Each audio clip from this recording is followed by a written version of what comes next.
What is up, guys? It is time for the MLB Strategy Show. Our apologies for the late start. Some back-end production issues that, thankfully, neither Greg nor I had anything to do with. We are just mere vessels for the greatness that comes from Awesemo day to day. But I'm Chris Spags, joined by a man who I haven't seen in, I don't know, a couple hours. He's Greg Ehrenberg. How you doing, Greg? Yeah, pretty good. I mean, yeah, we had a little bit of a technical snafu, and not like there's that many games to talk about or anything. So it's no big deal. First real full MLB slate we've had all year, and everything goes to crap. Yeah, it is a 12-gamer, though, with a couple games, some weather issues that we will talk about as we go. So smash that like button, guys, and, of course, subscribe to the channel. We have hours of content going on all day long. NBA Strategy Show going on right before this one. Process video with Josh starts 6:30 in the morning, and then we have all the Live Before Locks tip-off shows throughout the day, including Greg doing Live Before Lock for MLB coming up at 4 p.m. Eastern. So make sure you are subscribed to the channel and take notification bell to know whenever we have content. And, of course, also make sure you're checking Odds Shopper. One of the biggest edges in sports betting is always shopping to find the best line, because betting lines change by the minute, can vary greatly depending upon which book you're using. That's why it's important to use Awesemo's Odds Shopper to find the best line available on the game or player prop you're betting and give you that edge to help you beat the house. So head over to oddsshopper.awesemo.com, where we compile the best bets available for game lines, player props, and team futures, all updated in real time.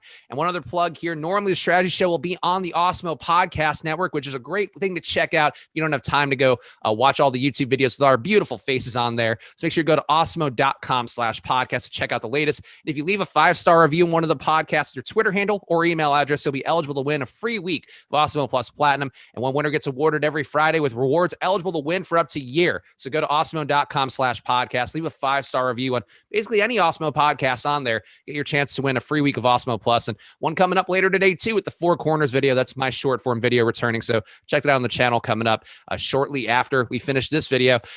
Greg, any thoughts here overall? I guess we're going to get through everything. I feel like we might just burn through it all as fast as we possibly can, but any overarching thoughts on the slate, because I know you did some of your bills before the show.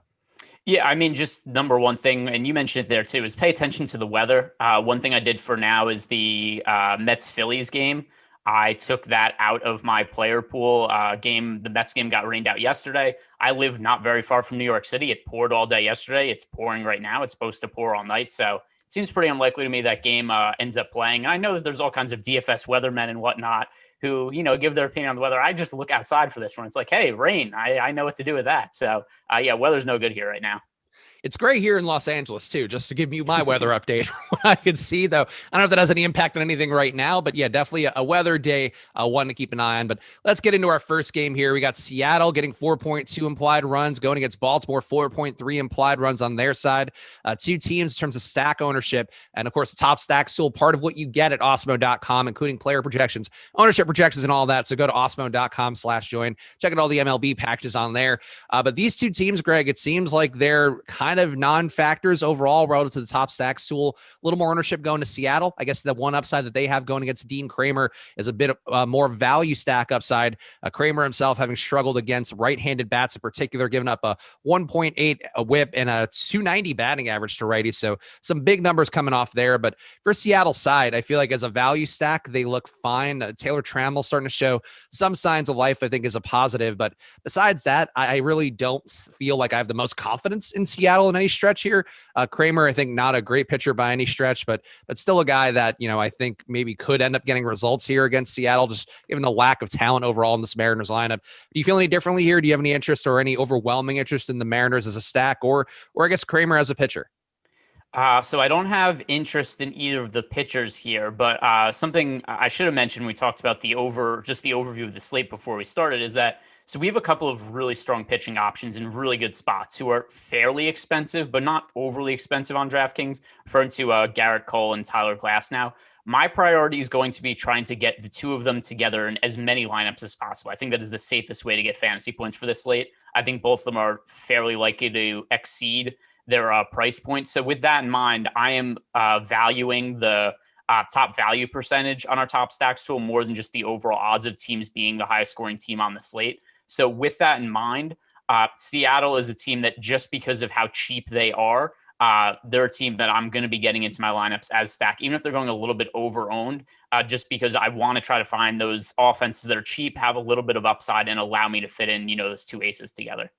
It looks like they have about a 7% chance of being a top stack compared to about 5.6% ownership on DK. So Seattle, definitely a team you will probably get running the optimizer today as one of your value stacks. And yeah, I think in that perspective, I don't mind getting a little bit of them. Not a team that jumps out meaningfully, but they're going against a pitcher who is not the best. Against lefties in particular, Kramer gives up a 200 ISO in his limited MLB sample size. So definitely some potential here to have some upside. But I guess, Greg, the question for you would be, with this Seattle value stack, pretty much all the ownership, it looks like, going to be going to Haniger, France, and Seager.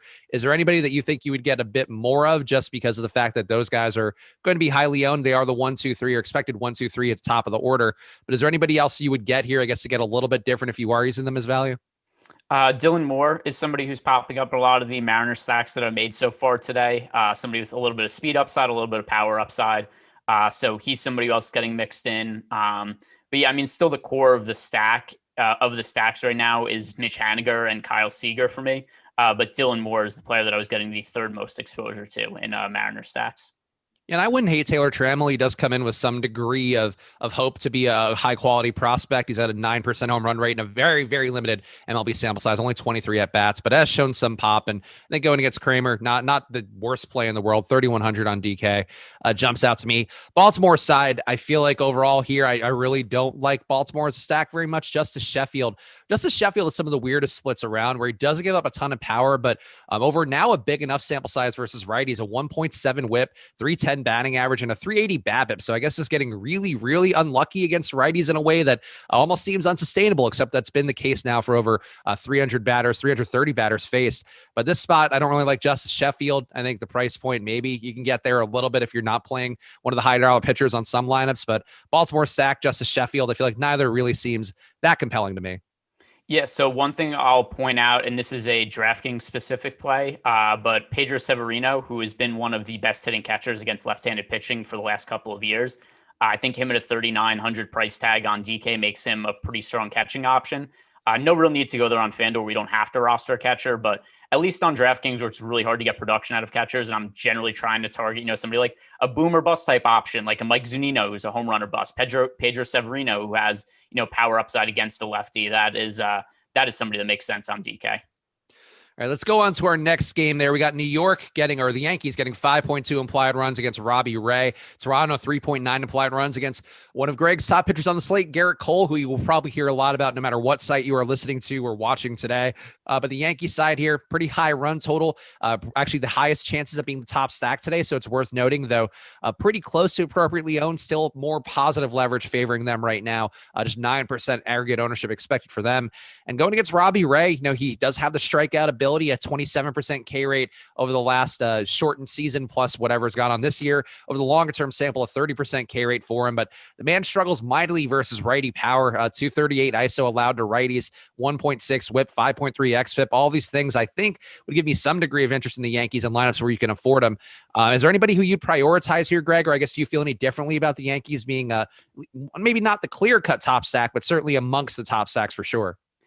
Yeah, so I mean, if you do look at our top stacks tool, this is generally the type of team that I'd like to target. They have a 10% chance of being the top overall scoring team on the slate and just a 4.8% ownership share. So they actually have the strongest positive leverage score of any stack. So that individually will have me getting to them, at least a little bit overweight to the field, but not as much as some other spots where I paid up to be contrarian, like the Dodgers earlier in the year. That was a team that they were one of my highest owned offenses for the first week of the season, just because there was days where it was like, hey, this team has a 7% chance to be the top stack on the slate, and then they'd only be like 1% owned. The issue with this slate that's going to prevent me from just going like super overweight to the field on the Yankees is that, like I said, I'm really trying to prioritize getting to Garrett Cole and Tyler Glass now, and it's hard to do that with the Yankees because some of the individual hitters are so expensive. So if I am going to roster Yankee stacks, I'm probably going to focus on somebody like Gio Urshela, who homered yesterday. He's 4,200 on DK. Gleyber Torres, who's reasonably priced. Jay Bruce, who has power upside, and he's reasonably priced on FanDuel and DraftKings.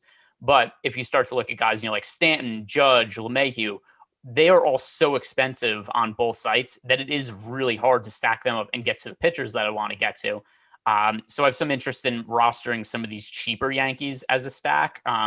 But then I'm not sure that if I'm playing those guys, that really bears out the percentages that we're shooting out in the top stack percentage, because that's assuming the production comes from, guys like Stanton and Judge. And that gets minimized a little bit when I'm rostering the crappier hitters in the Yankees lineup. Yeah, I think it's definitely going to be easier to get to a Yankee stack, especially a full Yankee stack if you're taking a value pitcher out there. And I think there are going to be a couple that do seem somewhat appealing, even though, as Greg mentioned, the high price dollar pitchers are going to be the ones who the most secure, the highest ceiling here. But I don't hate the idea of also going to a Yankees mini stack because I think, the ownership here going to be largely going to DJ LeMahieu, going to be largely going, at least on DraftKings, to Gleyber Torres. Gleyber Torres, I think his price just seems a little bit too cheap compared to the other Yankees. But I think trying to get a mini stack just because of Robbie Ray's ability to get some strikeouts to me makes some degree of sense where you can hopefully capture the power if you get, let's say Stanton hitting the home runs or Stanton and Torres contributing, and then maybe Aaron Judge goes quiet here. Aaron Judge also incredibly expensive for a guy who's, I think had some health issues over the time period that maybe gives some concern, but 330 ISO versus lefties. I think to me, just mini stacks from a salary standpoint, from an overall lineup construction standpoint, I think would be a little more appealing. Do you have any thoughts on that, Greg, at all? Just I think particularly for DraftKings, trying to go to more of a 3-man Yankees build instead of a 5-man. It's not typically how I build my lineups. It's not to say that there isn't some logic to it, but I mean, I am generally making, 5-man stacks. Every once in a while, there'll be 5-3s in there. But for a slate like this, where I'm really trying to prioritize paying up for pitching, that's going to make it harder for me to go 5-3 just because of pricing issues. So a lot of my lineups are probably going to be 5-man stacks with 3 value plays mixed in, as opposed to it being like 5-2-1 or 5-3. Just because we have a slate where, it's 12 games, there's a lot of options. There's probably going to be a lot of value hitters that end up hitting, in decent lineup spots. It's like, hey, here's this guy who I wasn't expecting to be in the lineup, and all of a sudden he's batting second at, like a 2,400 price tag on DraftKings or something like that. Guys like that are probably going to get mixed into my lineups a lot just to enable me to pay up for the stud pitchers. No, that's reasonable. And I think it's just one thing that stuck out to me that our pal, the baseball savant, Jay Carr, who's busy being the hockey savant right now on all the NHL strategy shows and live before lock type shows for NHL. But he'd always mentioned that, sometimes when you have a chalk stack that does have some high upside, trying to target, just the guys who can create the production most meaningfully is one way to get different. So I would just throw that out there as one way to consider it, though. As Greg mentioned, too, that's a valid approach where taking values in your mini stacks may be also a better move than trying to figure out which 3 Yankees are going to meaningfully contribute here against a guy in Robbie Ray, gives up a lot of power, does get some strikeouts. And you're interested all in Robbie Ray, though, I guess, is leverage going against. I know you've sort of made your stance clear on how you're trying to play it today, but Robbie Ray does have pretty big strikeout upside, does tend to get hit pretty hard, but there are certainly some pathways here that he can, sort of mitigate the damage and just get through alive here, because it is a strikeout or a lineup that has a 25% aggregate strikeout rate. It is interesting because I hadn't thought of it, but I mean, Robbie Ray is a really high strikeout pitcher. He just absolutely sucked last year. Like he couldn't throw strikes at all, but it was also a small sample size and he's been good in the past. So pulling up his numbers, but so like last year, the big issue is he walked 7.84 hitters per 9 innings. Walks have always been an issue for Robbie Ray, but that was extreme. He still struck out 11.85 hitters per 9 innings. If you go back to, previous years where he was able to maintain an ERA in the 3s or ERA in 2017 as low as 2.89. What helped him was that instead of walking, 7.84 hitters per 9 innings, he's walking around 4 hitters per 9 innings. So if he's able to throw a little bit more strikes this year, then yeah, he's not going to be, a world beater from a starting pitching perspective, but he's going to be a really good fantasy pitcher if that's the case. No reason to consider him on Fanduel. It's 7,500 on DraftKings. I don't have him in my player pool right now, but now that you mentioned the strikeout upside and just thinking about it, maybe he'll be somebody who I have, like 5% of my lineups just as a contrarian pitching option. Yeah, and I think, what Greg mentioned about last year being so bad, the longer term sample, last year was a 1.9 whip for him, going back back to 2019 through now a 1.5 whip. And, definitely still some troubling power numbers, a 221 ISO allowed to both sides of the plate since 2019. But, the hope here is that maybe you can somehow have him on a good day, that he's gotten the strikeout upside, not quite getting banged around as much. So I think that's some logic here to playing Robbie Ray, but probably not a ton. Next to no ownership projected for Robbie Ray too. So an interesting little move there, but probably not a play to get a ton of. Toronto's side, you would be getting a lot of leverage if you went to them going against Garrett Cole. Guy's going to be owned by about 1/3 of the field. But for me, for the most part, I do think I'm on your side. Garrett Cole would be the more appealing play to me. I think if you were to try to target Toronto, the top 3 looks pretty good. I think you could make a 5-man stack here. It's hard for me to imagine Cole getting, and really the Yankees bullpen is also pretty good. Hard for me to imagine them getting that much results here, but I think mini stacks to me seem like not the craziest thing in the world. 2% chance of this Toronto team hitting the top stack numbers. But Greg, are you feeling anything differently here about playing some Toronto just because you're expecting to be very heavy on Garrett Cole, or is Garrett Cole or bust for you? Yeah, it's Garrett Cole or bust for me. With 12 games on the slate, we have 24 teams to choose from. Well, actually going to be 22 teams because I'm taking one game out of my player pool due to the weather. But Toronto just going up against an ace pitcher and Garrett Cole. There are ways to get contrarian against chalk pitchers. Like yesterday, for example, Ponce de Leon, not a particularly great pitcher, but he's owned by like 50% of the field. That's a spot where I think it makes sense to go with the leverage stack against him. Which is something I did a little bit yesterday, and it didn't matter because Christian Yelich left in the second inning with an injury. But that aside, I look at Toronto going up against Garrett Cole. Garrett Cole, not a pitcher that gets bombed very often. So there's ways to get leverages against pitchers. This isn't one of those spots. Yeah. Okay. That's reasonable to me too. And never hate getting, some minor amount of a team going against a chalk pitcher just because we've seen that blow up enough times over the years. But Garrett Cole still a 34% K rate over the shorter term sample size going back to last season. Over the longer term sample size, 38% K rate, massive chase rate, 35% there. Swinging strike rate's huge. Like it's hard to sort of go against Garrett Cole on a pure numbers basis because he probably should find ways to get results against most teams. And Toronto is most teams. Let's keep going through here. Texas, 3 implied runs going against Tyler Glasnow, another one of Greg's vaunted plays today. Tampa Bay 4.5 implied runs going against Dane Dunning on their side. And Texas, Greg, I am with you. 6 guys who strike out above league average. Not a single hitter, I think, is that compelling here. I guess you could sort of squint your eyes and make a case for David Dahl or Joey Gallo. I guess Nate Lowe, too. Really, like those are the guys, if you got them as a one-off, I wouldn't be the maddest in the world in lineups without Glasnow. But I'm with you here. I think Glasnow, one of the stronger plays in the slate. 38% K rate going back to last season. And just nobody in Texas that I'm too concerned about. And I think really in this spot, I feel like Tyler Glasnow, I'm with you. One of the top plays on the slate. And ownership going to be there very heavy as well. Yeah, so the only real discussion for me to have here is, do I want to have more exposure to Tyler Glasnow or Garrett Cole? Like, I want to have a ton of both of them. And I think this is more of a FanDuel specific question where we have Garrett Cole at 11,000, Tyler Glasnow at 10,700. I know a lot of people only play one lineup, and I think a lot of those people are going to be debating, do I want to play Tyler Glasnow or Garrett Cole? For cash games, I think it has to be Glasnow just from the standpoint of he's getting so much more ownership than Cole. For GPPs, our top pitchers, which by the way is free today on Awesemo.com, we have Tyler Glasnow with an 8.6% chance to be the top scoring pitcher on the slate, and Garrett Cole has about an 8% chance. So very, very even there. But the difference is ownership. Tyler Glasnow projected for 34% ownership. Garrett Cole projected for 17%. So for cash games, go with Tyler Glasnow. For GPPs, if you're playing one lineup, I think that Garrett Cole is the better option when you consider that we're expecting about a similar outcome, but Cole is half the ownership. See, I think for me, for tournaments, the approach that I'd be intrigued by is just mixing and matching, obviously trying to get some of them in the same lineup.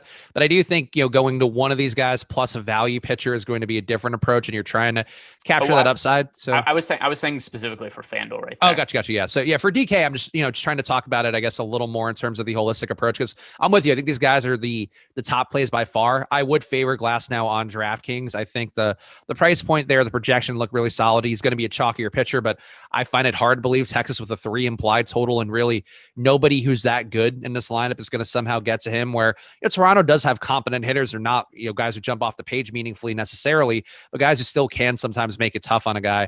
I think I'd prefer Glasnow by a little bit, but you are paying the chalk ownership on that one. So that's that. No Texas at all for you, right? I just feel like I got to say it because people always think that way, trying to get leverage on a chalky pitcher, but I'm assuming you'll be on the same page here, not trying to play any Rangers. No, I rarely play the Rangers when they're going against bad pitchers. So against the good pitcher, that is not somewhere I'm looking to go. Yeah. Okay. Same page for me. Tampa Bay on their side going against Dane Dunning. Dane Dunning, not a guy who jumps out as being that bad, I think, is one thing that just looking at his numbers here, only pitched over the last season and changed, but a 1.05 whip, 26% K rate, 3.1% on run rate, a little bit higher than league average, but nothing too worrisome. Dane Dunning, I think, more appealing than Tampa Bay to me by a little bit as one of those value pitchers I wouldn't mind mixing in. I don't think he can go terribly deep into the game, but at 6,600 on DK, I feel like that price point could be something that opens some things up. But still a 4% chance of being a top stack here, looking a little bit over-owned according to the top stacks tool, Greg. So do you feel anything for Dane Dunning, or do you rather get some Rays exposure? Yeah, so I said before, my priority is to get as many lineups with Tyler Glasnow and Garrett Cole in them as possible, but obviously that's not doable in 100% of lineups. So there are a few cheaper pitchers that I'm mixing in as SP2s on DraftKings. Dane Dunning is one of them. I don't understand why he's picking up almost no ownership in this spot. On the road pitching in Tampa Bay. Tampa Bay is a very favorable pitcher's park, and Dunning's numbers over the course of his limited sample size in 2 years in the big leagues, they look pretty good. He's striking out over a hitter per inning, like you said. Like everything looks good to me. So I don't understand why he's only picking up single digit ownership with a 6,600 price tag. Like to me, he's one of the best value plays on the slate. So in terms of cheap options, he's, a fairly high priority for me in a lineup where I'm not able to fit in both Tyler Glasnow and Garrett Cole. You have 5 guys in this Tampa Bay projected lineup who strike out above league average, which is one of those numbers that I look at just trying to figure out where is going to be some easy strikeouts for these guys. And, Zunino being in there is certainly a positive one, a 36% K rate for him against righties. You do have Randy Arozarena, who's been certainly a power hitter so far for what he's seen so far in the majors, but 32% K rate for him going against righties, 29% K rate for Brandon Lau going against righties. Like there are some numbers here that Dane Dunning can hit. So I agree, like I'm with you. I think we're on the same page that as terms of a value play, Dane Dunning, not a guy I'd mind getting to. And I wouldn't mind getting to the Rays either, probably not so much as a 5-man stack, but if you got a little bit of exposure, they do have some chance of being a top stack here. Do you have any thoughts at all on the Rays stack? And if there's got any sort of potential here, because I could see both sides. Like I think playing some Dunning, some Rays wouldn't really have any opposition to playing either side. No real significant interest in the Rays for me, mostly because I just think that Dunning's going underrated. I mean, as a whole. Like we were talking about some of his numbers, and even if you go back to his minor league numbers, and he was at one point in time one of the higher rated pitching prospects in baseball. Even when you go back to his minor league numbers, a guy who maintained an ERA in the 2s for most of his time in the minor leagues, always struck out over 10 hitters per 9 innings. The price tag on him doesn't really make sense to me. The ownership doesn't make sense on him to me either. So I think I'm just higher on Dunning than everybody else is. Yeah, no, I think that's fair. I think the Rays still definitely might pop up a little bit in your optimizers because they are still have a chance of being a top stack, but currently look over-owned, so Dunning may be the way to go. Next game up, and guys, smash that like button here. I know the NBA strategy show just ended, so if you are coming in here from Lofty and Josh doing what they do, and just going long, so God forbid they got out in time so we can get to no. But the NBA, obviously one of our favorite sports as well, so we appreciate you guys coming over here and hit that like button. And make sure to check out the MLB strategy show, which is also pretty much right after the NBA strategy every single day, I guess, besides when MLB has weird scheduling. Next game up, Philadelphia, 3.9 implied runs against David Peterson. Mets, 4.6 implied runs against Chase Anderson. But Greg, is this the game that you took out because of weather concerns? Yeah, like I said, I live fairly close to New York City. It's been raining for pretty much 24 hours straight, and then I'll just bring up really quick the weather report. But at least when I looked at this morning, it's expected to rain all throughout the day and night also. And then I'm no sod or field expert or anything, but I imagine it's probably pretty wet at Citi Field after all the rain that they've gotten. But yeah, looking at the weather report right now, it looks like it's supposed to continue raining like this through midnight. So unless that changes, it's pretty easy for me to just to avoid this game for a couple of reasons. Not just that it seems fairly likely to rain out, but also we have so many other spots to choose from. Why look at a fringe game where there's a lot of weather risk involved, something that we really have no control over? Like maybe it plays, but even if it plays, you need these teams to score really well. You need the pitchers to score really well. So there's so many things that have to go your way, and just none of it seems that likely. So easy enough for me, just take it out of the player pool and move on. Yeah, I think we can cut it out to save time. I guess for me, I do think there's a little more appeal here just because of these guys. Peterson gives up some power to righties, 190 ISO over the last couple seasons, 5.4 xFIP for him, so not great numbers. And you do have a lot of guys who hit lefties pretty well in that Philadelphia lineup with Rhys Hoskins. Bryce Harper still good against lefties too. I think there are some ways to make a Philly stack if this game did somehow play. And the Mets too, going against Chase Anderson, he's been really bad against righties over enough of a sample size that he should not be as bad as he is. A 1.5 whip, 5.8 xFIP, 261 ISO. So I think if this game did play, I think there is some, to me, a little more opportunity in trying to get a little bit of it, especially for the stacks. I think the pitchers here, to me, would be non-factors. But I think, weather-wise, it does seem like this one doesn't play. So just keep these takes in mind for when the game actually does play in the next 24 hours, hopefully. Let's keep going. We got Miami, 3.9 implied runs against Huascar Ynoa. I have not said that name out loud before, and I don't think I got it right. But either way, Huascar, another value play who's probably not pitching too deep in this game, doesn't show a whole lot. Miami side doesn't seem to have a whole lot of interest, I would say. On a stack perspective, they are seem to be appropriately owned. Maybe one of those value stacks, again, you're going to be getting on a fantasy cruncher if you're trying to pay up a pitcher or for another high-price stack. But Miami or Ynoa, anything jumping out to you as being worthwhile here on, I guess, the Miami hitting side of the equation? No, it's a team that has a 3% chance of being the top scoring team on the slate, so pretty low, but still picking up 5% ownership. It's not like they're crazy value or anything like that. So I don't really see a whole lot of upside here. Not one of the teams I'm looking to target. And then on the Atlanta side, Atlanta always has a little bit of upside, but still it's team 4% chance of being the top scoring team on the slate, but picking up 6% ownership also super expensive. I think that they have, yeah, they do.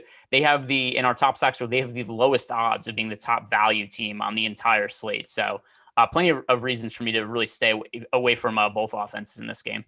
Yeah, Atlanta looking pretty overowned, actually, about twice as owned as they should be relative to their chances of being a top stack on DraftKings today. And Sandy Alcantara, I think a guy who's, to me, I would say probably due to regress to the mean a little bit more based on his 2020 to now sample size, where he's had a 26% K rate, and a 1.1 whip. The longer term sample size, only a 20% K rate. Maybe he did make some meaningful changes, though I don't see it in his swinging strike rate or his chase rate. Chase rate's actually been worse over the stretch, so I think that's something to note here. But I really think that Alcantara maybe being a little bit closer to passable, plus this team being so overowned, a lot of reasons to not play the Braves today. I'm kind of shocked by that much ownership going to them. I guess the prices work, but 10% stack ownership is a lot of stack ownership. Yeah, especially in a matchup. So even if we expect Alcantara to regress a little bit, which I think is a reasonable expectation, he's still a well above average pitcher, right? It's not like we have a 12-game slate with a lot of bad pitching options. So it seems a little weird to me to target one of the better pitchers at such a high clip. So I feel pretty comfortable staying away from him. And even if Alcantara does regress, still a under league average home run rate over the last couple seasons, and only a 1.6% home run rate allowed to righties, and league average closer to 3%. So some good numbers here for Alcantara that seem to indicate that he should be able to inhibit Atlanta's production. So Atlanta seems like, if not a stay away stack, definitely a team to try to get less of, because they are going to be very highly owned for what they're doing. The Cubs next game up, 4 implied runs going against Freddie Peralta. Milwaukee, 4.6 implied runs against Adbert Alzolay. I don't know that there's a lot of reason to love the Cubs. I guess they are one of very few teams who are going to be underowned as a top stack going against Peralta. Peralta's strikeout stuff in that shortened season last year to today, 40% K rate for him jumps off the page. He's longer term sample closer to 33%.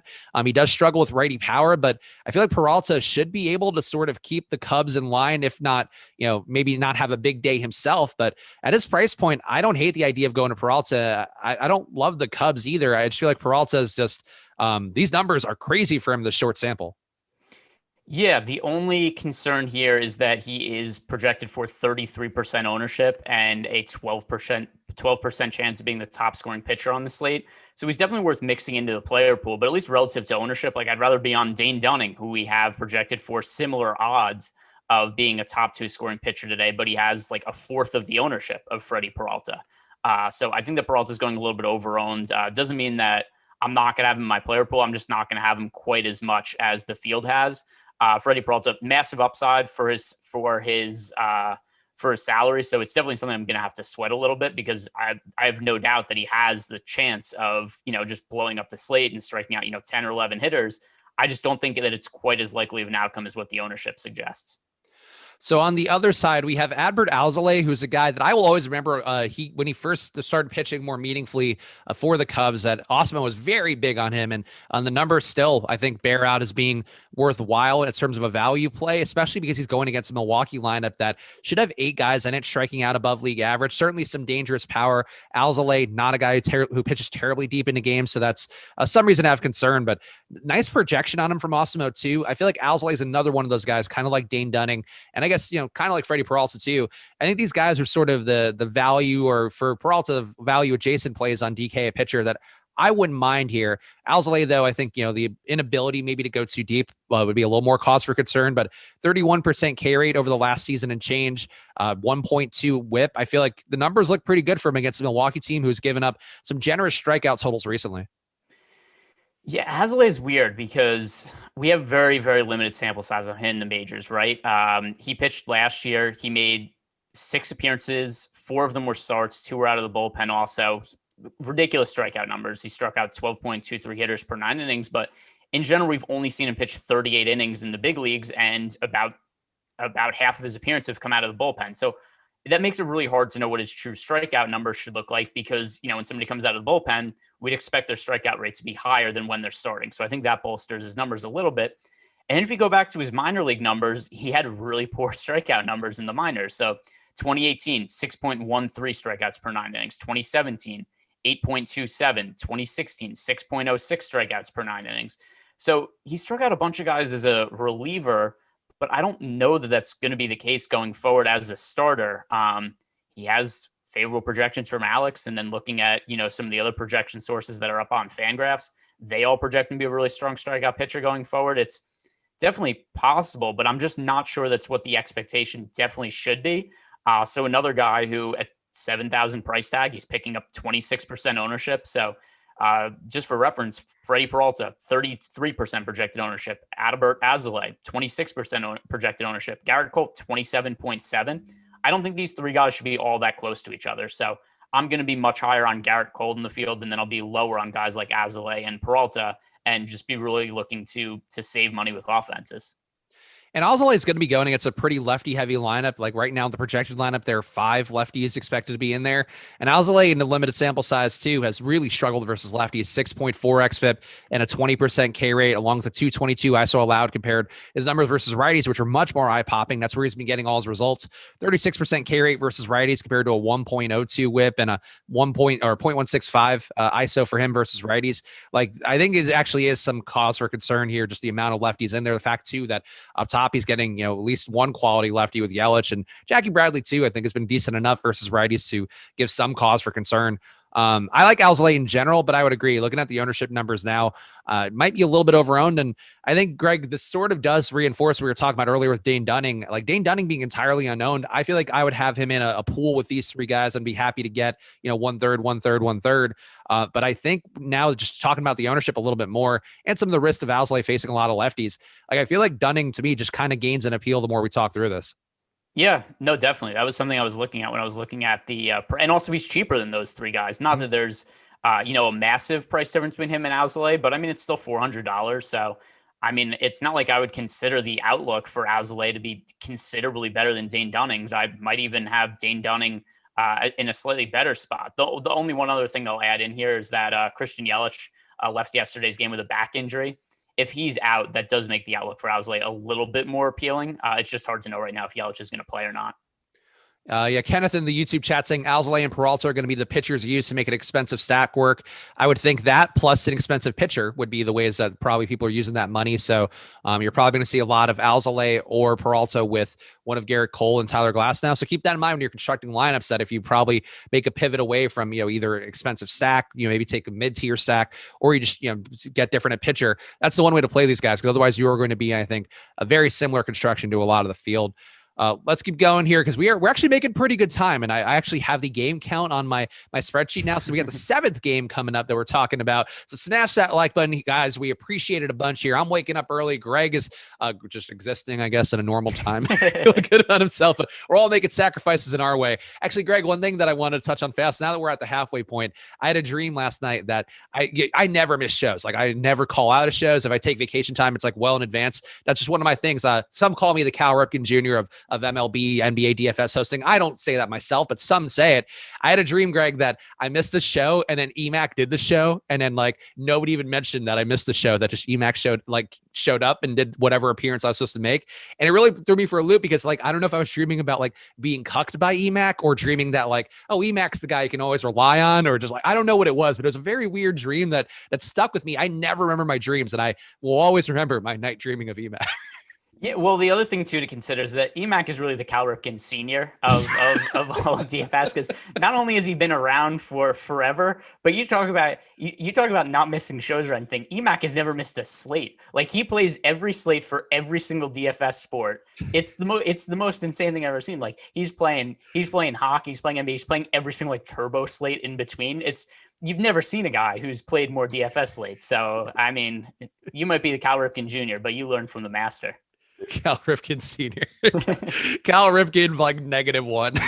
So but yeah, we appreciate EMAC, and now I got that out onto the airwaves, and that brings me joy. But we love our old pal EMAC, and I don't know what shows he's doing right now. Watch EMAC and whenever he shows up, or if you ever see me not on a show and you see Mac on it, just know that my dream came true.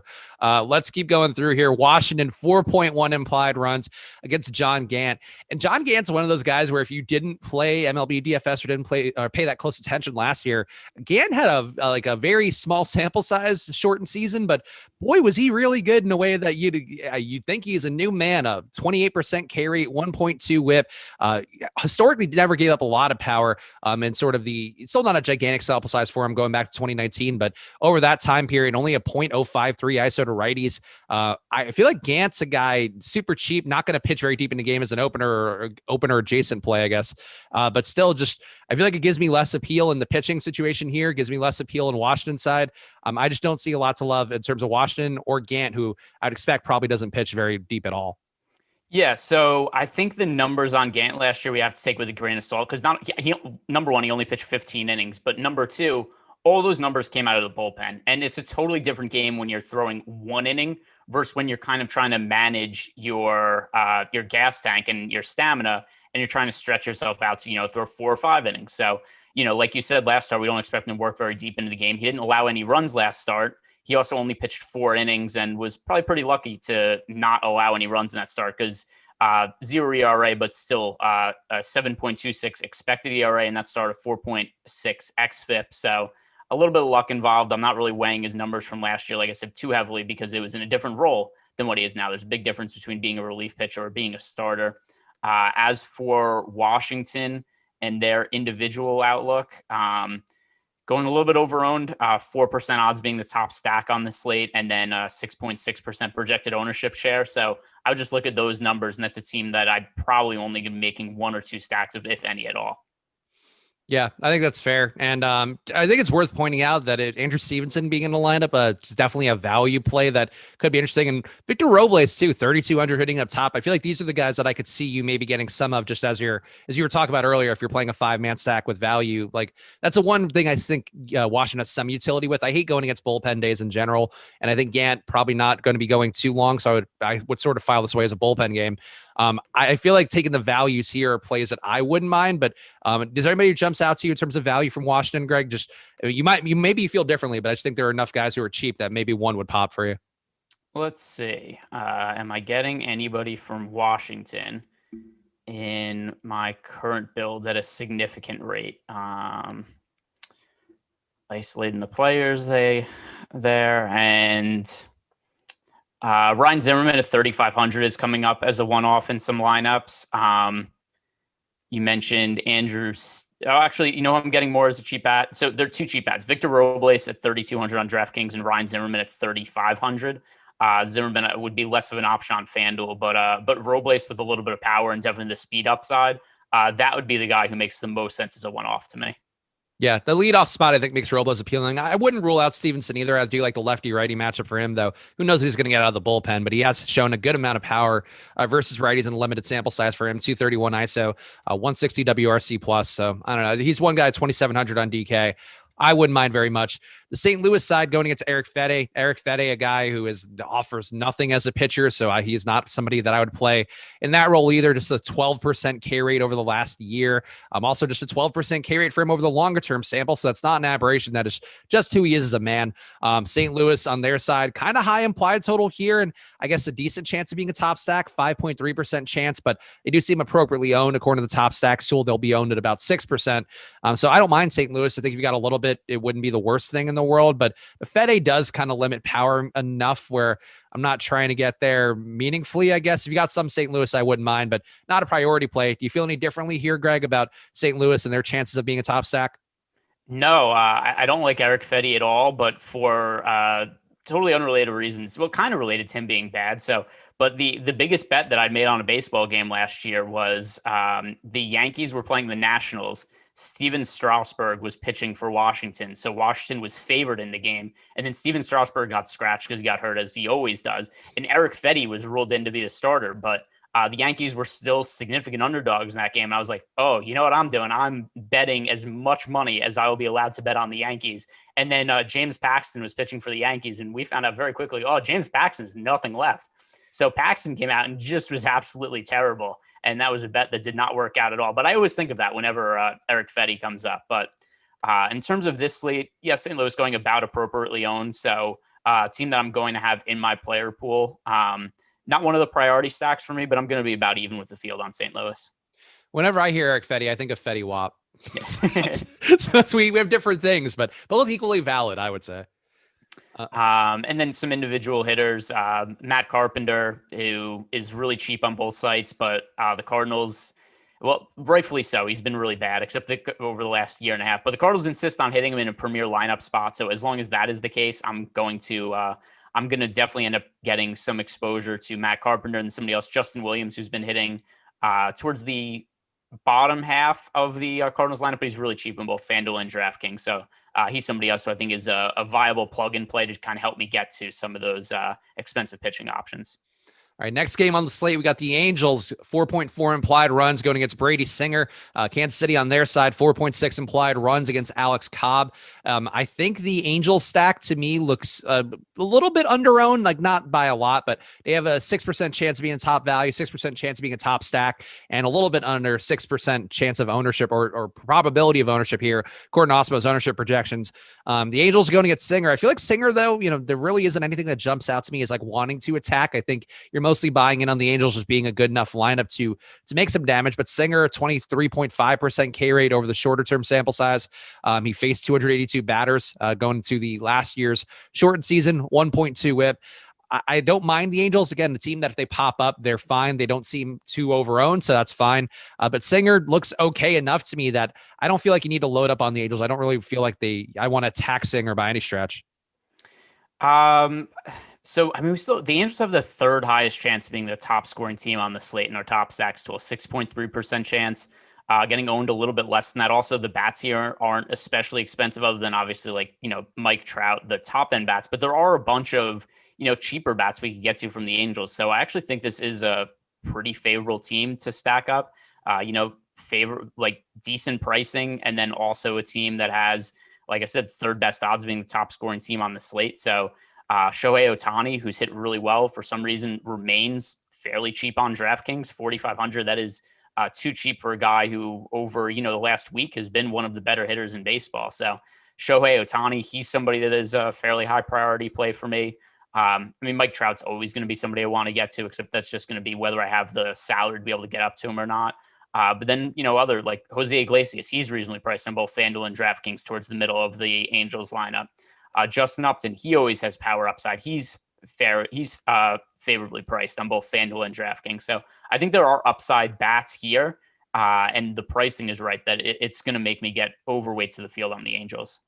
Yeah, I think I'm viewing it a little more. I know it's something that Alex has said, and I think it's generally how I try to approach it, where I'm not getting the Angels, or I probably wouldn't want to get the Angels as a stack unless I'm getting Mike Trout, and Mike Trout's 6,100, so I don't know that I would be wanting to get, or I would naturally get a lot of Mike Trout. But I could see the case you're making. I just feel like Singer's been competent enough that I'm not, I don't think he's a guy that jumps out like, oh, the Angels are definitely going to get Singer. Like, it wouldn't shock me if Singer's had 5 innings of mediocre ball and 5 strikeouts, and that was sort of his day. Yeah, but I think the other point here, though, is the rest of the Angels are cheap enough that even if you're rostering Mike Trout in the stacks and he's the more obvious piece, the other guys are cheap enough that it makes it so that the average salary across the board is reasonable for the stack.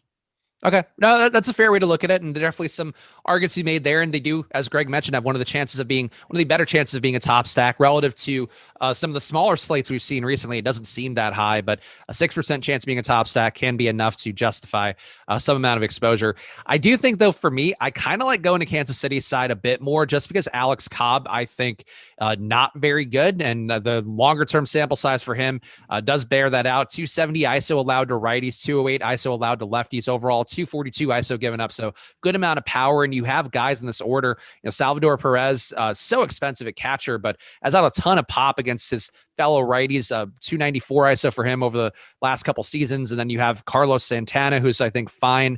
You have Whit Merrifield, who's probably way too expensive for leadoff, but I do think that there is sort of See, it's funny because like I think I'm seeing this way that you were seeing the Angels, where the overall price of the stack probably comes down. I think if you put Perez with Santana and then you get like a Jorge Soler in there, that's like a pretty cheap 3-man stack that I think has some potential to put some numbers up against Alex Cobb. But do you feel any differently here? Do you like the Royals or do you dislike them? And to me, better chance of being top stack than their ownership. So that's one thing that jumps out.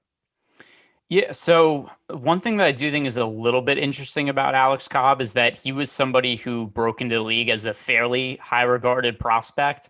And then he suffered a bunch of injuries and just lost his velocity and struggled at the same time. His velocity last year is back up to average fastball velocity of 93.25 miles per hour. So I do wonder if there's a chance that he starts to bounce back. But yes, still with that in mind, I have to fall back on some of the info from the top stacks tool, where you have the Royals with a 4% chance to be the top scoring team, 4% chance of being the top value, and then just picking up almost no ownership. So it is a team that's going a little bit overlooked by the field. Just because I think there's a little bit of a chance of a rebound for Alex Cobb, I'm not going to make the Royals, like one of my most rostered teams on the slate, but I'm going to be a little bit overweight to the field on them as a stack. It seems like there was a little bit of a bounce back in his numbers. And I think he got really killed, I think, in the 2019 season because he faced 253 guys last year, 313 overall in the 2019 to 2021 sample. And his K rate went last year. He had an 18% K rate over the longer term, 17%.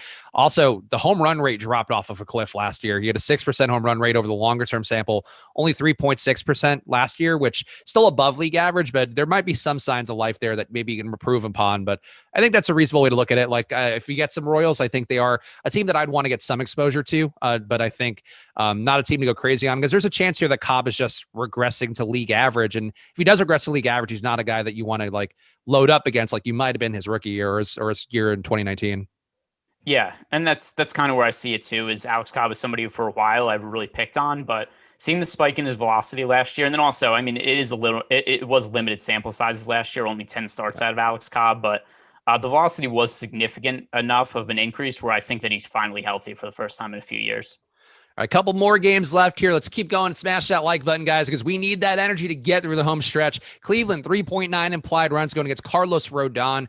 Rodon, it seems, going to be completely unowned. The stack here, 3% chance of being a top stack, only going to be 1% owned. So maybe there's some reason to go to Cleveland. And you do have guys like Jordan Luplow expected to hit up top. His one thing that Jordan Luplow has from a guy I once called the Ginger Assassin, who has not proven to be quite as adept of an assassin as a real professional killer would be, but a guy who does still get good results against lefties, 371 ISO. I think that's interesting. Jose Ramirez also has hit lefties well, though he's not 3,400. He is going to be much higher priced on DK. I think you can justify going to Cleveland here, though Rodon has certainly made some strides for himself. How are you feeling about this spot? Because it's not a high implied total, but Rodon, to me, I wouldn't play him at his price. In Cleveland, I think you could sort of make the case for a bit more. Yeah, so Rhode is, by the way, I was absolutely on the wrong side of Rhode his first start of the season. He was somebody who on Draftkings was picking up like 50 or 60% ownership, I remember correctly. It was like, he's a very high variance pitcher. There is no way I want to get to 50 to 60% of Rhode. And then he ended up just absolutely destroying against the Mariners. Now the price is more appropriate as his ownership has come down to almost nothing. But the Indians also have no ownership. This team picking up less than 1% ownership. The only teams with less ownership than them are the Blue Jays and the Rangers. Those are the only ones really with significantly less ownership. So I'm looking at one of the least owned teams on the slate, and Carlos Rodon. I still think there's a lot of variance there. He's a guy who, even in the matchup against the Mariners, he got the strikeouts, but he really struggled to throw strikes, and he got out of at least one bases loaded jam. I think he had another situation where there was runners on second and third with like no outs, where he was able to get a couple of strikeouts. So I do think there's still going to be upside in targeting Rodon. I think he was definitely too cheap in his first start, but now I think he's a little bit overpriced in this start. And I think that just with everybody avoiding Rodon and everybody avoiding the Indians also, I think there's going to be upside on one side of this. So I'm going to be overweight to the field on the Indians. They are one of the teams with the stronger leverage spots on the slate. So also a team which, by the way, somewhat favorable pricing. They have a 3.2% chance to be the top value to go along with a 3.5% chance of being the top scoring team. This is with absolutely no ownership. So the Indians are a contrarian spot that I like. Yeah, I think we're on the same page there. Only 3 guys who strike out above league average. And I think what's going to be tough for Rhode, if this is going to be the lineup where you have Luplow up top, 20% K rate, so that's under league average. Then you have Cesar Hernandez, who only strikes out 14% of the time. Jose Ramirez only strikes out 9% of the time. Like, they can really drag out some at-bats here if they don't get positive results. And I don't know that Rhode has the stuff to finish them off. So, yeah, I would not play Rhode at that price. And I do think Cleveland, kind of surprised the implied totals that low, but I think Cleveland has some appeal. The White Sox, 4.6 implied runs for them, going against Tristan McKenzie, who is another short sample size pitcher here. Only 143 batters faced over the last season and change, but he's looked really good for what he's shown so far. 33% K rate, 35% chase rate, 13% swing strike rate. Everything here looks pretty good. And the White Sox, I know, you do have some guys here who can really make it tough. I know Greg lugs Yerman Mercedes rather. He's a guy who's been getting on base pretty well, shown a little more pop over the last last time we talked about him, has hit a few home runs, I think. But overall, McKenzie to me looks like a solid pitcher who I don't want to pay his price tag, but I also don't know that I'd want to go against him meaningfully. And I guess the one thing that does jump out too, this team also going to be 1% owned on DK according to the top stacks tool. So from that perspective, they do have a better chance of being a top stack, but I just don't know that I want to go against McKenzie because McKenzie's stuff looks pretty good from what I could tell.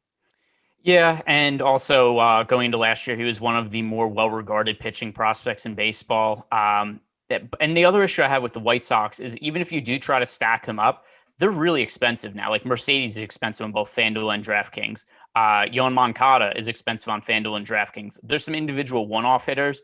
Like Andrew Vaughn, he's one of the high-regarded hitting prospects in baseball. He's really cheap, but he's also struggled a little bit out of the gate, and it's a tough matchup. Adam Eaton is probably the hitter that I have the most interest in on FanDuel and DraftKings, likely leading off at a reasonable price tag.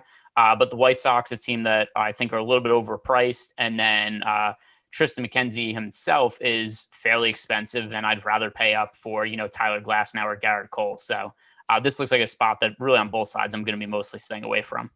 Yeah, no, I think I'm with you on that. I think McKenzie, to me, maybe you can make a case for in some amount of lineups because he's going to be facing a White Sox team with 6 guys who strike out above league average, and his stuff has looked good. And I also think, too, he's allowed a 4.2% on run rate. I don't see anything here. Like, he's not giving up a lot of hard contact. I would think that's more bad luck than anything, at least on the short-term sample here. So I think you can make a case to play McKenzie a little, but I would agree. Like, I'd rather pay up for the guys that we know, the Glasnows and the Coles of the world, if you are going to go to that price tag. Anything else on this game, or do you want to keep going? No, we keep going. All right, so last 3 games here. Detroit, 3.3 implied runs against Zach Greinke. Houston, 5.2 implied runs against Casey Mize. I feel like the Detroit side, I don't know how you would get there at much, if at all. 1% chance or 1.5% chance of being a top stack. I guess they could pop up as a value stack on an optimizer for you guys out there. But going against Greinke, I just don't like going against Greinke too much. There's nothing power-wise that jumps out to me. He's sort of a middling pitcher, especially for a guy at that price point, but can go deep. I don't like Greinke. I don't like the Detroit side, but do you feel any differently about either of those? No, same page as you. If this was a smaller slate and we didn't have other high-end pitching options, then I think I could reasonably say that I have some interest in Greinke. But, I mean, looking at it right now, he's picking up 8% ownership, 9% chance of being one of the top 2 scoring pitchers on DraftKings. And then on FanDuel, if you're looking at a one pitcher, just where you're only pitching one pitcher, you need him to outscore Tyler Glasnow and Garrett Cole, which I don't think is all that likely of a proposition. Also really expensive, 9,800 on FanDuel. So, I mean, we're looking at him on FanDuel. We're picking up 5% ownership, but also just 5% chance of being the top scoring pitcher on the slate. I'd just much rather go to Garrett Cole or Tyler Glasnow. So given that those are the options, it looks like Greinke is going to get pinched for me. Yeah, I'm with you on that. On the other side, we have Houston, 5.2 implied runs for them. They are going to be one of the higher probability teams to be the top stack today, but the ownership does make them look a bit over leveraged. But I think despite that, I still might be more inclined to get to Houston, even though they are going to be one of the chalkiest stacks on the slate. I feel like the prices here aren't too onerous, and going against Mize, there's been nothing that Mize has shown that I would see that I would be afraid of here. Under league average strikeout rate, 20%, over league average home run rate, 4.6%. And this is not the biggest sample size, so maybe he does level out a little bit here. Also been shredded by lefties so far. So I think I would give a little bit of a bump there.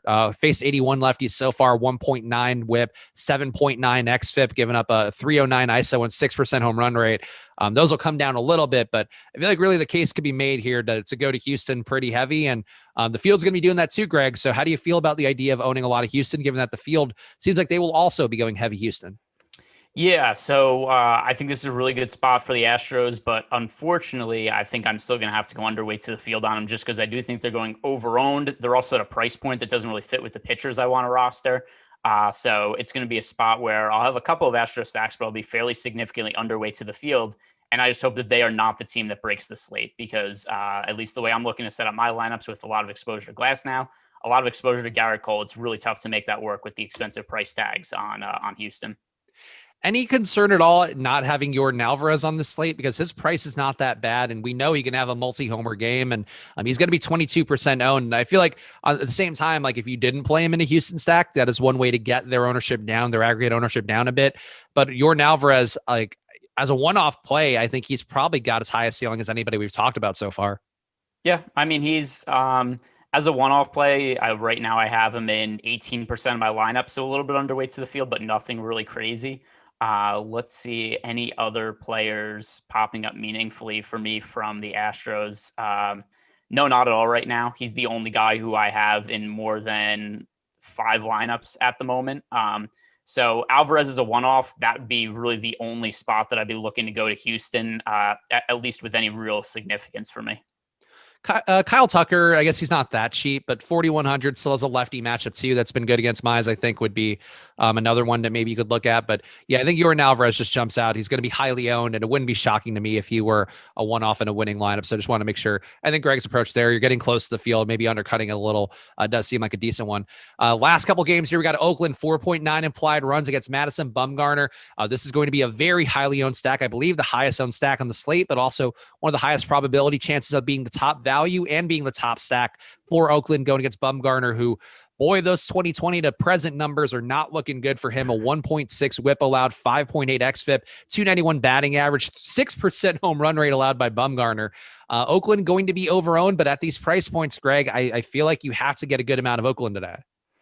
Yeah. So, they're going to be, it looks like my 5th highest owned stack right now, but it still has me underweight to the field on them just because they're so popular. This is a team that right now is picking up nearly 18% ownership as a team on DraftKings. And for reference, the next highest owned stack is picking up 7.8% ownership, and that's the Houston Astros. So we're looking at, nearly more than double the ownership of the next highest owned team on the slate. And I understand why Madison Bumgarner has been really terrible so far this year, so far last year. He was in a motorcycle accident a couple of years ago. His velocity never bounced back after that. He had a shoulder injury from that motorcycle accident, and his velocity was already on the decline before that. So it's hard to know if it's a direct result of that or if it's just a thing where it was maybe like a compounding thing where it was already on the decline. Then he also had a shoulder injury from a motorcycle accident, and all that adds together to a guy who's not really a viable major league pitcher, still got paid a crap ton of money not very long ago. And that seems to be one of the worst contracts in recent baseball history. But with all that said, so the upside for the A's is clearly very significant against Madison Bumgarner. The price is right. But on a slate where there are 24 teams to choose from, 12 games, I don't think any one team has an 18% chance of being the top scoring team on the slate. So with that in mind, it's just not possible for me to get to those kind of ownership numbers on them if the field is at. Yeah. Is it 18% on FanDuel or did I miss an update?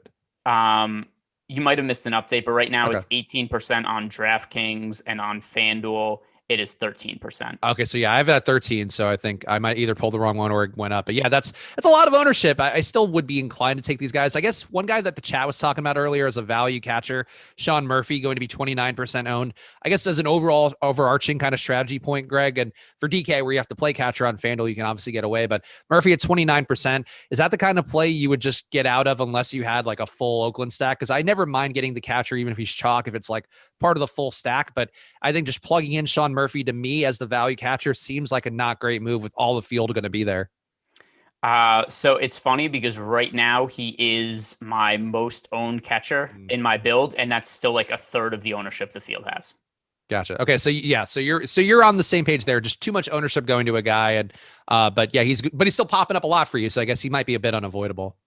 Yeah, but then once again, like if I have a catcher somebody was like, "Hey, I have 11 to 12% of this catcher." That's a fairly significant amount for a game that is for a slate that is 24 teams. But still, it's once again, it's really hard for me to get to that 30% number on any one individual hitter.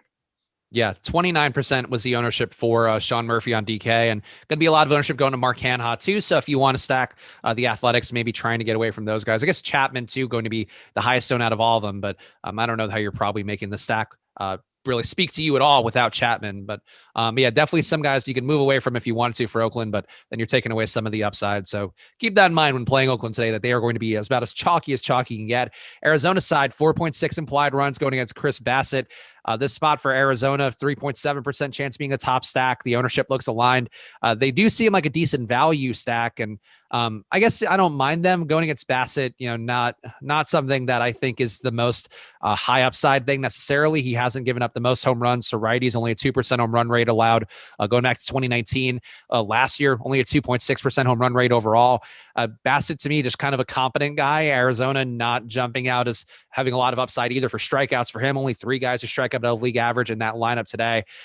Arizona, I think, is just okay. And Bassett, I don't see any reason to get to on the slate. So do you feel any differently, Greg? No. So Arizona, who has the 3rd largest negative leverage score in our top stacks tool, Oakland being number 1, Arizona being number 3. So 2 of the most overowned teams playing against each other in the same game. So Arizona, a team that doesn't have great odds of being the top overall stack on the slate, like you said, right around 3%. So with that in mind, and their ownership being fairly significant, around 6%, it's a team that I don't really have interest in. All right, now our last game on the slate, guys. So smash that like button for us here. And, of course, stay tuned for all the content coming up on the channel. Subscribe so you know all of that, including Live Before Lock for MLB coming up with Greg later today at 4 p.m. Eastern time. So come back for that and hear more of Greg's takes that will be even more nuanced and refined by the time that comes around. It's Cincinnati, 4.1 implied runs against Aaron Sanchez. San Francisco, 4.4 implied runs against Wade Miley. And I feel like for Sanchez, his numbers from last season are so small and useless that there's not even any point talking about them. Over the longer term sample size, the strikeout rate, not good. 19%, does give up a lot of hits. Gives up kind of middling power, a 171 ISO going back to 2019. Cincinnati, a 4.1% chance of being the top stack, 2% chance, 2% ownership rather expected for the stack. I feel like Cincinnati is an okay stack to get to. The park factors, I think, not the greatest in the world, but still, for the most part, it's not a bad Cincinnati team. They have enough guys here who have power, hit righties pretty well. I don't hate the idea of them. I wouldn't play any Aaron Sanchez. I feel like I would get some Cincinnati. Yeah, so it's funny this game is last because as of right now, Cincinnati is my favorite overall stack on the slate. It's a team that's fairly cheap and also has the 2nd best leverage score of any offense in our top stacks tool. So with that in mind, and me looking for cheaper stacks to be able to combine Tyler Glasnow and Garrett Cole into the same lineups, I think that we have a pretty good team to target in the Cincinnati Reds. We have favorable pricing. Nick Senzel, Jesse Winker, Mike Moustakas is a little bit expensive, but he's popping up a decent amount for me. Joey Votto is cheap on both Fanduel and Draftkings. The other thing to consider here also, San Francisco used to be a very, very strong pitcher's park. They moved the fences in last year, and the result was that San Francisco actually ended up being one of the better hitting parks in baseball. It's hard to know exactly where that's going to lie this year, right? Because it was a small sample size last year. We only got to see them play, 30 games in San Francisco. But at the very least, I expect this park to play much more hitter-friendly than it has in the past, and maybe at worst be somewhere around league neutral, but with the chance of being a pretty strong hitter's park. I know that our dear friend Emac, who's going to be running for president in 2024, he also dubbed Cal Ripken Sr. on this during the show. He last year called it the second coming of Coors Field. So that might be a little bit extreme, except I do think there's a little bit of something too with them moving the fence in. This is going to be more favorable to hitters, and I don't know if people are hip to that fact yet. So give me the Reds as one of my favorite teams on the slate to stack. Yeah, that is one of those things that I saw with the park factors that last year, 1.1 times as many home runs were hit than league average. A lot of doubles too, 1.4 amount of times of doubles, which would be the most out of all these parks today. I was just wondering if that was a small sample size thing because I actually didn't know about the changing the stadium dimensions, but that is definitely something to note here. And it's weird because you would think the Vegas totals would at least catch up with it though, but that has not been the case with only the 4.1 implied runs for Cincinnati. No, and then let me look up really quick last year, because I don't think they were hip to it last year either. And there's something I always talk about with Vegas where people are like, hey, look, West Coast team traveling east, and people think like they found some information that Vegas is just totally unaware of. But this is new enough information. By the way, I see your dog trying to jump into the frame. It's there, actually the cat. Yeah. Oh, the cat. Never mind. The dog. There you go. There it is. All right. So Garfield, the cat there, who looks like he's been eating some lasagna. She loves Mondays, though. That's but yeah, I'm just trying to look up the totals for Giants games last year. I might not have enough time to do it, but whatever. We're already over at this point. But I think I remember from last year that it was something that there was a lot more overs in games that were played in San Francisco than under. So I don't know that that Vegas is quite adjusted for the fences being moved in.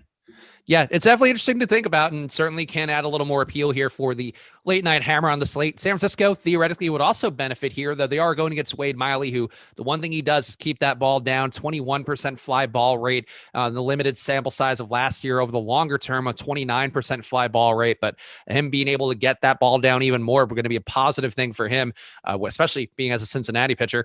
But going against San Francisco here, the lineup for San Francisco, I think, looks pretty good. Only one guy who strikes out above league average for them. You have a lot of quality hitters, which maybe not something people who are following the Giants not that closely would be accustomed to saying, but these guys all hit lefties pretty well. That said, Miley's his ability rather to not give up a lot of production, I think, is a skill that he's had pretty much everywhere he's gone. I think he mitigates the damage enough here against San Francisco. But do you feel any differently here? Would you want any Giants? And I feel like Miley's lack of strikeout upside makes him unplayable in DFS, but I guess he could be in the mix as one of those value plays. I don't have interest in Miley. I have a moderate amount of interest in the Giants as a stack just because we have them with a 4.3% chance of being the top value stack on the slate and only picking up 2% ownership. So with that in mind, just another team that's a fairly cheap offense that enables me to pay up for some of the expensive pitchers I like. So I'm going to be overweight to the field on the Giants. I think that is a team to get exposure to. Something else with the Giants, they didn't have Buster Posey last year. They do have Buster Posey this year. That should help them out a little bit, although Posey isn't the hitter he once was. We have seen him hit a homer this year. There's, at least relative to other catchers, I still think that he's a better hitting catcher than the majority of the other ones in the league. Just trying to isolate some of my Giant stacks to see which other players I was getting to. Nobody really of note, but just like overall as a team stack, it's a spot that I'm going to be a little bit higher on than the field. Yeah, no, I think that's reasonable. You do have a lot of pop here with guys like Flores. Darren Ruff has had not the biggest sample size, but had a 340 ISO. Flores 300 ISO. You have Longoria 240 against lefties. Like all these guys can hit lefties pretty well. I think I'm a little more of a believer in Wade Miley's inability to not get completely shelled, but it does happen from time to time. So this could be a spot where that park does open things up a little bit more. And we've covered everything now, Greg. We made it through production issues and everything else we had to do. So give the people the final plugs. Tell them where they can see you coming up in a few hours doing some live before lock. Yeah, follow me on Twitter at Ehrenberg DFS, and then also MLB Live Before Lock is at 4 to 5 p.m. Eastern Standard Time. So sandwich right in between the tip-off show and then the deeper dive and all the NBA content starting. So then we'll know for sure which teams that we're going to be targeting. Then also we have Alex and Terry, I believe, are going to be. We're doing that sounds like two people. Yeah. Well, including me, we've got 3. But let me just pull this up. I don't want. Alex and Max. Oh, okay. Oh, Alex and Max, and I like Max too. Max, who I did my first show with the other day. He's been a friend of Shit My Money, I'm sure, for a little while now. So hopefully he brings that same caustic air that we know and love from our pal Adam Scher. I'll be back. I think the 4 corners will be coming out before the tip-off. I got to do that the second we jump off here, but that's coming back, and there's going to be a way for you guys to win an Awesemo Plus membership in there. The Double Dong game is back. If you remember from the last time we were doing 4 corners for MLB, we give away any week of Awesemo Plus to one person every video. So if most people guess a Double Dong play, guy hitting 2 home runs, when it has to be randomized, but otherwise we give away Awesemo Plus memberships every single video. So stay tuned for that, in addition to my short form thoughts. Though a lot of them are probably going to be pretty close to what you guys heard over the last hour. And the tip off, watch that as well, 3 p.m. Eastern time. I'll be on there today with Kayla and our pal Eric Lindquist, and you know that I will have some Eric Lindquist impressions ready and able to be deployed there. But follow at Ehrenberg DFS, follow at Chris Spags, follow at Awesemo_com. Shout out to our producer Tyler, keeping this show afloat today. We appreciate you guys. See you guys again soon. Bye.